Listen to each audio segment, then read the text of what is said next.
Hi, everybody, and welcome back to the show. Our next guest is a current student at Michigan State University with aspirations of one day becoming a sideline reporter. Her name is Lyric Sloan, one of our favorite guests. Lyric, how are you today? I'm good. How are you? I'm good. Life is good, and life is good for young Trinity McCormick, who you had a chance to interview for our latest segment here. What can you tell us just a little bit about Trinity before we get into what I thought was a really thoughtful and informative interview?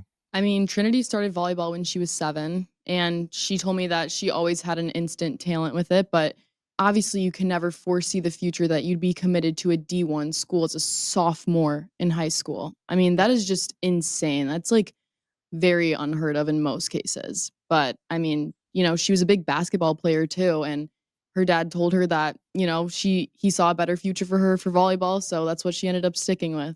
Yeah, I think that's what that's what makes it such a compelling story. Is we hear about a lot of high school athletes, obviously that you have aspirations of wanting to go play at the next level, but for her, being an underclassman and already having an offer and an opportunity, and then offering a verbal commitment to play at a Power Four school, that's big time. I just can't imagine. Like, it's not something that most of us can relate to. Maybe because most of us weren't that talented as underclassmen, but but I think it's remarkable to think about, like if we were that age having to make some of these, big decisions, but it seems like she's a pretty grounded individual. Oh yeah, for sure. And I think it's so cool because she's grown up with, a bit of a different story. She had her uncle Tim McCormick, who played for University of Michigan basketball and then went off to the NBA. So she has guidance in that area. But then on the other side of it, we were talking about pre-game rituals and getting your mind right because there'll be 20 to 30 recruiting coaches watching her, and it must be so scary. Her mom is a mindfulness coach.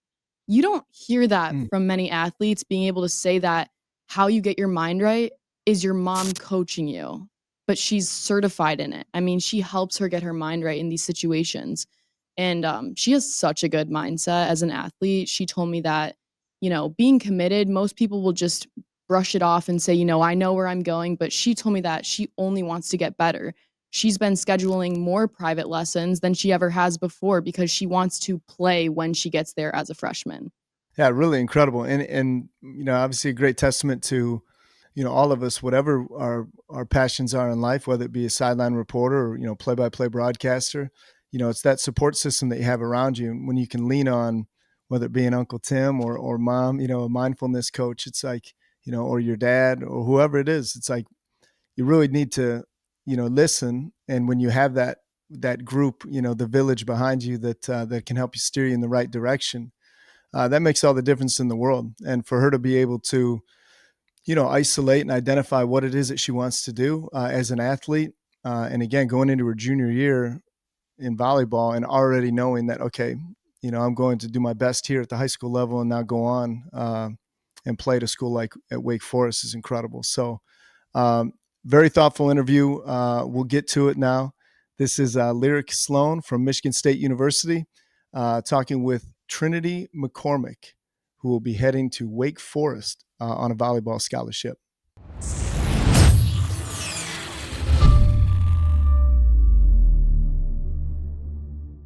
Welcome back to SportsCaster's Open Mic Show. I'm Lyric Sloan, and today I've got a special guest joining me. Trinity McCormick is an incoming junior in high school. She's originally from Michigan, and she's already committed to Wake Forest University for volleyball. She plays for Tribe Volleyball Club's 16 Elite Cardinal team, and she's quickly becoming one of the most talked about names in the sport. Trinity, welcome to the show. Thank you so much for having me. I'm super excited. Yeah, of course. So I want to know everything about your journey. So when did you start playing volleyball?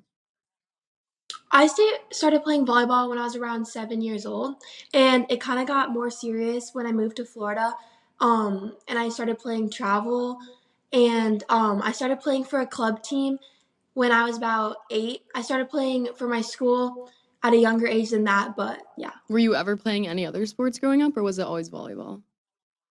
Yeah, I was a big basketball player. My entire family played basketball, and so I grew up playing, going to camps, and basketball was my favorite sport until I found volleyball. So, And how quickly did you pick up volleyball? Like, when were you able to decide that you wanted to take one more seriously than the other? I played for a more serious club for volleyball. I actually play, like you said, I play for Tribe, and that club team is in Miami. And so my parents drive me around 2 hours just for practice. And so when that kind of started like building up and like becoming serious, they decided that I should kind of not play basketball as much anymore because of the time commitment. Now, why did you move to Florida? Was it for your sport or was it just family moving? It was like a family move. My dad's job, he got an opportunity down in Naples, so. And do you like it better in Florida? Yeah, that's kind of a question I think about a lot because I think Florida, like everything is totally worked out for me, but I definitely miss my friends in Michigan and some of my family still lives there too, which I miss. And who do you think has been like the biggest influence for you during your volleyball career? I would just definitely say my parents. Like without them, like none of this could just be possible. My dad is just like always there for me, always knows the right thing for me to say, and he's just been there every step along the way. And my mom has driven me to like every single practice I've had. And so I think just the both of them has just always been there for me, which is just so important. Oh, yeah, for sure. I mean, having family support you along the way and help you make decisions and help you get to the practices, like you always have to remember your backbone. For sure. So let's talk about your Wake Forest commitment. You're a sophomore in high school. You rarely ever hear that. So, I mean, what for Wake Forest stood out to you more than other colleges? I went to campus before June 15th, which is like the day you can like start getting offers, like going into your junior year for volleyball. And I went there like June 8th and because they invited me to come. And I got to see the campus, I got to meet the players and the coaches, and their program just stood out to me like no other because the coaches were just so genuine and they ran their practice so well. And it really like I walked in to Wake Forest gym, they gave me a hug, and I was like, "Oh my gosh, like we've never met, but you already feel like someone I've known for such a long time," which I think is just such an important thing in the process because before June 15th and before I got to talk to the coaches, I was like thinking about the school and like all that more than the coaching staff. But I think like what really surprised me with my process is just like these Wake Forest coaches, Jeff and Tina, like they they have like the heart to win. They actually just came to Wake Forest as well. They're like a new coaching staff, and it just I feel so honored that they picked me to become their setter in the next couple years. Oh, yeah, for sure. And I feel like you already having a connection with the coaches that are going to be coming in when you're playing is so important because, the coaches have to have your back. Like they have to help you get your mind right for the games. They have to help coach you. So it's awesome that you already have like such a good relationship, especially because like you're not even in college yet. So you already feel good like going into it. Yeah, exactly. So I went on your Instagram and I saw you traveling for camps. You're at UNC, you're at USC, Michigan, UCLA. I mean, what is it like to be able to travel around and visit all these different colleges? It must be kind of overwhelming, but also really exciting. Yeah, I'm super fortunate that I'm able to travel around the country like when I need to. Last year I did a bunch of recruiting camps because kind of how the recruiting process works for volleyball is they send you emails with like invitations to come to their camp and like check out their campus. And so like I was like 14, 15 years old like going to like colleges and like playing so they could like not just see me play but like so I could see the campus, talk to them and just kind of get a feel of the school. So that was definitely super helpful and like finding out kind of the things that I want in a program and just like understanding like when to how to play like when the pressure's on and just like those coaches watching you. So that was a really cool experience I got to have. Oh, yeah, for sure. I mean, was there ever like a hard decision for you or was Wake Forest like an immediate yes for you? Yeah, there were some other schools that like I was considering as well, but I think Wake Forest was just like somewhere that I knew I wanted to be. Like after camp, I was like, wow, like I'm just so impressed with this school and just like the coaching, the facilities, like the whole entire vibe and the culture. I was just like, oh my gosh, like I need to be a part of this program. And as a sophomore, I mean, how exciting it is for you to be able to commit. What does it really mean to you? Is it validating? Is it you feel good about yourself? Are you nervous? Are you excited? I mean, what does it really mean as a sophomore in high school to be able to know where you're going? I mean, honestly, it just feels the world like it's just the world to me because I've just like been I feel like I've been working, like, for this moment for such a long time, like, I, like my academics in school have always been so important to me. I've, like, been staying up late after volleyball just to be committed somewhere, and I think just committing to a school like Wake Forest is just, like, I think so validating, like you said, and I just feel amazing, honestly. Like, the first time I played volleyball after I committed, it was, like, the best I've ever played because I could just take a deep breath and just, like, remember, like, that everything worked out and that I can just, like, play the sport I love and, like, continue to get better for college. Now, where do you see yourself, your senior year? Do you see yourself, like, still progressing and even getting better as a setter? Or how do you go as a mindset, going before school because you still have some time to get better and learn more? Yeah, um, after I committed, I started scheduling more private lessons because I was like, "Oh, I need to get better because I don't wanna just get to the school, I wanna, like, play a lot at the school." And so I was like, "Okay, I'm gonna get as many lessons as I can this summer and just keep getting better for next year's club season, school season that just started." And just, like, I wanna just continue to work hard and, like, just because I committed, like, it's not over yet. Like, I have so much more time in my volleyball journey and just, like, I don't wanna be behind when I step foot on the campus. I wanna be ahead and just, like, knowing I have the confidence in myself to do that.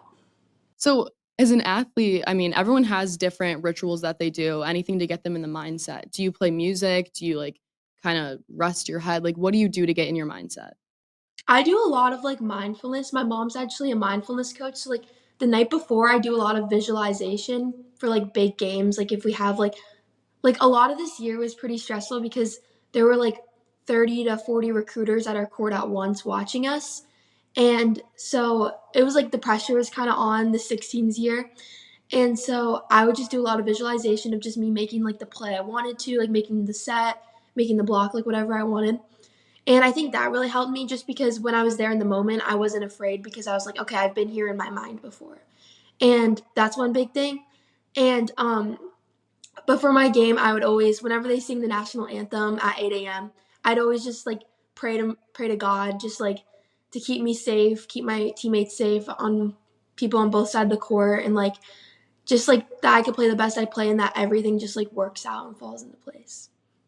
Okay, so your uncle is Tim McCormick. So for anybody that doesn't know, Tim McCormick is a former NBA center. He played at University of Michigan. He's 6'11" and he played 8 seasons in the league from 1984 to 1992. Growing up with Tim, did he ever inspire you to be, an athlete as well? Yeah, for sure.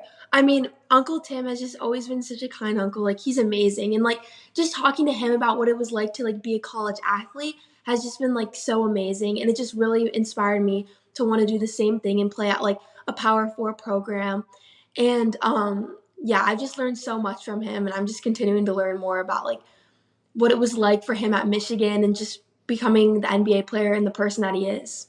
Okay, so obviously, I mean, volleyball is your thing, but I mean, you're 16, right? Mhm. So you have to have other hobbies. Like, what's something outside of volleyball that you enjoy to do? I live, a mile from the beach, so I go to the beach a lot with my friends. That's, like, my favorite thing to do. That's a perk of living in Florida versus Michigan. But, I go to the beach all the time with them. I love just, like, driving around. I have a Jeep, so I love driving around with the top off my Jeep. I read a lot too, so I love reading at the beach. Those are my favorite things for sure. Okay, so I'm gonna play a game. I'm gonna give you a prompt, and you're just gonna say the first thing that comes to your mind. It's gonna be a this or that. Okay. So, indoor or beach volleyball? Indoor. Serving ace or game winning kill? Game winning kill. Practice or game day? Game day. Wake Forest, black or gold? Goal. Spike or block? Block. Home tournament or out of state travel?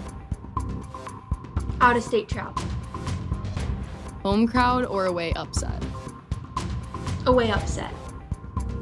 That I would agree with that. Game day braids or ponytail? Ponytail. Okay, and then for the closing question, looking ahead, whether it's finishing high school strong or eventually stepping on the court at Wake Forest, what's the biggest goal that you're chasing right now on your journey and what's driving you to get there? I would just say making an impact at Wake Forest volleyball. I'm just so excited for everything that Jeff and Tina and all the other coaches are doing at Wake Forest, and I just really excited to be a part of that. I definitely just want to like get to know all the girls and just make sure we're ending top in the ACC every year, and we're just like having an insane season, the best Wake Forest has ever seen.